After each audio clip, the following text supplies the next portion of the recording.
श्रावण महिन्यातील पहिला सण म्हणून नागपंचमीचे विशेष महत्त्व आहे। ग्रामीण भागासह शहरातही मोठ्या उत्साहात नागपंचमी साजरी करण्यात येत असते। नाग आणि ज्योतीच्या प्रतिमेची लाह्या दुधाच्या नैवेद्याने सुवासिनी महिला मोठ्या भक्तिभावाने पूजा करतात। नागपंचमी हा सण हा महिलांचा उत्साहाचा क्षण असतो। नागपंचमीला उंच झोका घेऊन मुली गृहिणी सणाचा आनंद घेतात। याचीच गरज ओळखून पद्मशाली समाजातील युवा नेते तथा श्री प्रतिष्ठानचे संस्थापक अध्यक्ष श्रीनिवास संगा यांनी सोलापूर शहरातील आपल्या लाडक्या बहिणींचा आवडता उत्सव असणाऱ्या नागपंचमी निमित्त पूर्व भागातील दाजीपेठ येथील श्री सिद्ध नागनाथ देवस्थान, पद्मनगर, यल्लालिंग मठ, हनुमान मारुती मंदिर, माधवनगर, फलमारी झोपडपट्टी आणि लोधी गल्ली येथे उंच झोका बांधून माता बहिणींना आनंद लुटण्याचा अनोखा उपक्रम राबवला। नागपंचमी सणानिमित्त लाडक्या भावाचा हिंदुत्ववादी परंपरा जपण्याचा हा एक छोटासा उपक्रम म्हणून नागपंचमी निमित्त वेगवेगळ्या ठिकाणी झोका बांधून माता बहिणींना मनसोक्त उंच झोक्याचा आनंद घेण्यासाठी हा अभिनव उपक्रम राबवण्यात आल्याचे श्री प्रतिष्ठानचे संस्थापक श्रीनिवास संगा यांनी सांगितले। पारंपरिक सण उत्सव पारंपरिक पद्धतीने साजरा व्हावा, येणाऱ्या पिढ्यांना पारंपरिक सणाचे महत्त्व जतन करण्यासाठी दरवर्षी ही संस्था पुढाकार घेईल असेही यावेळी श्रीनिवास संगा यांनी सांगितले। श्री प्रतिष्ठानच्या वतीने उंच माझा झोका उपक्रमात मुली, अबालवृद्धांसह पुरुष मंडळींनी देखील या झोक्याचा मनसोक्त आनंद अनुभवला। दरम्यान या उपक्रमाचा शुभारंभ पूर्व भागातील दाजीपेठ येथील श्री सिद्ध नागनाथ देवस्थान येथे श्री नागनाथ मूर्तीची महाआरती करून सुरुवात करण्यात आली। या प्रसंगी संतोष चन्ना पंतलू, गजानन कलादगी, वैजनाथ उघडे, मधुकर सरगम, श्रीकांत गणाते, चंदू वंगारी, विठ्ठल देवरकोंडा यांच्यासह श्री प्रतिष्ठानचे पदाधिकारी आणि सदस्य उपस्थित होते। सोलापूर शहरामध्ये मोठ्या झाडांची संख्या कमी असल्याने कृत्रिम पद्धतीने उंच अशा झोक्याची बांधणी करून विशेषतः पूर्व भागातील कष्टकरी, वेडी, यंत्रमाग कामगार महिलांसाठी ही विशेष श्री प्रतिष्ठानच्या वतीने सोय करण्यात आल्याने उपस्थित महिलांनी श्री प्रतिष्ठानचे संस्थापक श्रीनिवास संगा आणि श्री प्रतिष्ठानच्या पदाधिकाऱ्यांचे मनापासून आभार मानले।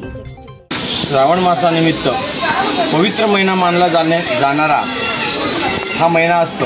आज नागपंचमी निमित्त आपला हिंदू संस्कृती जपण्याचा हा एक छोटासा उपक्रम म्हणून आम्ही नागपंचमी निमित्त वेगवेगळ्या ठिकाणी आम्ही झोका बांधून आपल्या माता भगिनींना झोक्याचा आनंद घेण्यासाठी आम्ही एक उपक्रम राबवलेला आहे आणि नागपंचमीच्या सर्वांना शुभेच्छा।